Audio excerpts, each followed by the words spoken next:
para se estabelecer o reino, vai se passar por muitos sinais. Jesus vai dizer que esta geração não perecerá sem ter visto esta manifestação. Afinal de contas, do que Jesus está falando? Vamos pensar um pouquinho sobre isso na meditação de hoje.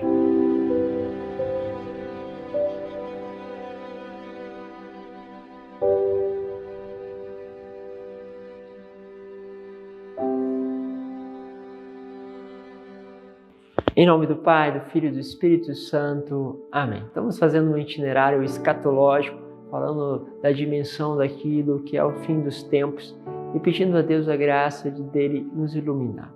Hoje a palavra que vamos trabalhar está em Lucas, capítulo 21, do versículo 29 ao 33, e diz assim: Naquele tempo, Jesus contou-lhes uma parábola. Olhai a figueira e todas as árvores. Quando vedes que elas estão dando brotos, logo sabeis que o verão está perto. Vós também, quando vides acontecer essas coisas, ou seja, todas aquelas destruições que o Senhor foi proclamando, aquelas divisões, ficais sabendo que o reino de Deus está perto. E em verdade vos digo, tudo isso vai acontecer antes que passe esta geração. O céu e a terra passarão, mas as minhas palavras não hão de passar. Palavra da salvação. E aí você questiona uma coisa, por quê? Nós falamos muito dessa escatologia, desse fim dos tempos. E, bom, a geração que Jesus estava ali declarando, concretamente, ela já passou. Uma geração, ela muda praticamente aí de 25 anos, né? Então, como então é isso que o Senhor está colocando para nós? E aí nós somos convidados a perceber uma coisa. Teologicamente, a gente diz o seguinte, que uma coisa só pode ser remida, ou seja, só pode encontrar a libertação quando ela é assumida. Vou dizer uma coisa que dá para entender, desculpe a comparação aqui, no sentido de que toda comparação tem os seus limites. Mas assim, uma pessoa que faz o caminho para sair das drogas, ela só vai encontrar a libertação das drogas, dos vícios, quando ela assumir que ela tem um vício. Muitas vezes a gente vai falar com algumas pessoas e elas dizem, não, imagina, quando eu quiser eu largo. Não tem problema. A bebida para mim não é um vício. Acho que você já deve ter encontrado pessoas assim. Ou seja, o caminho de libertação para essa pessoa é muito difícil se ela não assume que ela precisa de algo. E aí, ela ao assumir, ela está dando o primeiro passo para encontrar a libertação dos vícios, porque ela se vê dependente. Mas enquanto ela não se vê dependente, ela não assume aquela realidade, dificilmente ela vai se libertar daquela realidade. O que Jesus faz? Ele assume para si toda a nossa realidade. Então, as feridas que há sobre o Senhor são as nossas feridas. Ou seja, as feridas que estão ali na sua paixão são as nossas feridas. Aquilo que ele sofre por nós. É como dissesse o seguinte, olha, o abandono de Jesus, ele sendo Deus, é um abandono porque ele sente o abandono que nós sentimos. O medo que está nele é o medo que nós também sentimos, mas ele assume para si como se fosse seu.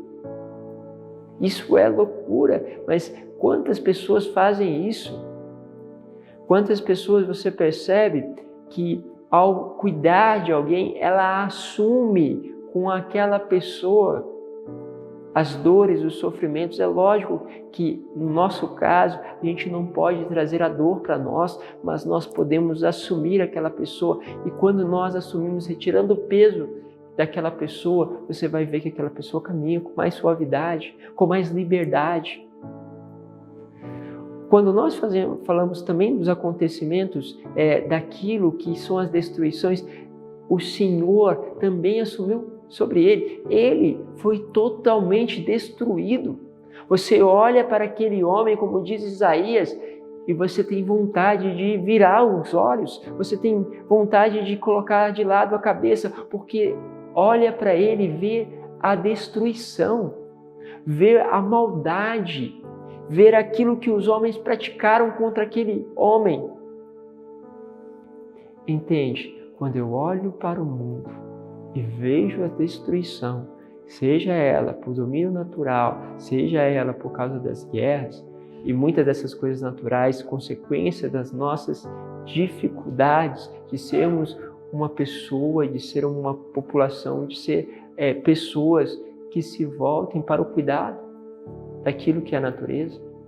Você percebe que esta destruição que vai acontecendo através de tantas manifestações são, na verdade, resultado da maldade, muitas vezes do egoísmo do homem. Quando então Jesus ele assume isso no corpo. Ele vai ser julgado, porque também muitos serão julgados, serão condenados. Ele assumiu tudo isso. Por isso que ele fala, não vos preocupeis em vos defender, porque ele já deu a vida por ti. Ele já foi e sofreu aquilo no teu lugar. E aí nós temos que, no momento aonde parece que está reinando a morte, a destruição, nós temos uma mudança drástica, porque é na cruz, é aqui na cruz, que acontece o quê? A morte perde a sua força. Mas ali parece que Deus foi destruído, que a morte imperou. Quantas vezes nós olhamos para a realidade em volta de nós e pensamos que o mal está imperando, que ele está ganhando, que ele está conquistando espaço e que parece que não tem jeito. Você olha para a juventude, para aquilo que são as escolhas, quantas vezes parece que não tem mais jeito? Quando você olha para a situação dos países, dos governos, a corrupção, parece que não tem mais jeito. E de repente, no meio daquela confusão, começa a aparecer soluções, graças, luzes. Porque Cristo, aparentemente, no momento em que ele foi totalmente fracassado e perdeu, abre para nós o santuário da vida eterna. Não havia ninguém, nem no céu, nem na terra, capaz de abrir justamente as chaves deste livro da vida. Ele era o único capaz. Ele era o único capaz. Ele, então, desce e abre isto. Mas ele abre este livro da vida novamente no momento em que ele aparentemente perdeu. Aqui se tem início um novo tempo. Os profetas, todos eles esperaram este momento. O momento em que abriria para eles um tempo novo, abriria para eles o acesso à eternidade. Se começa um novo tempo,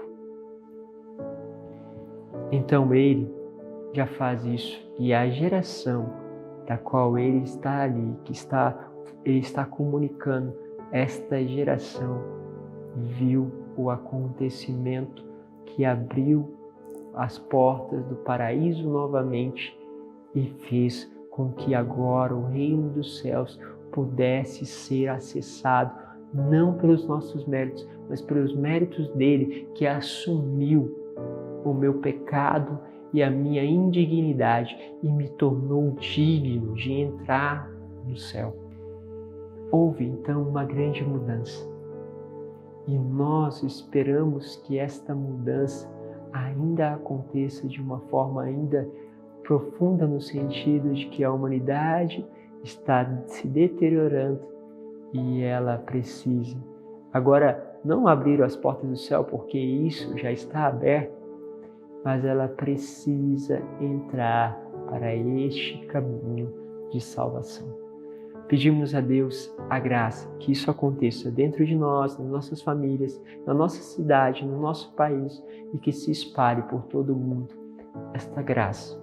Porque a nossa geração tem visto grandes sinais e pode ser que ela veja o grande sinal daquilo que Deus prepara para aqueles que Ele escolheu. Deus os abençoe. Em nome do Pai, do Filho e do Espírito Santo. Amém. Te encontro amanhã para mais uma meditação da palavra.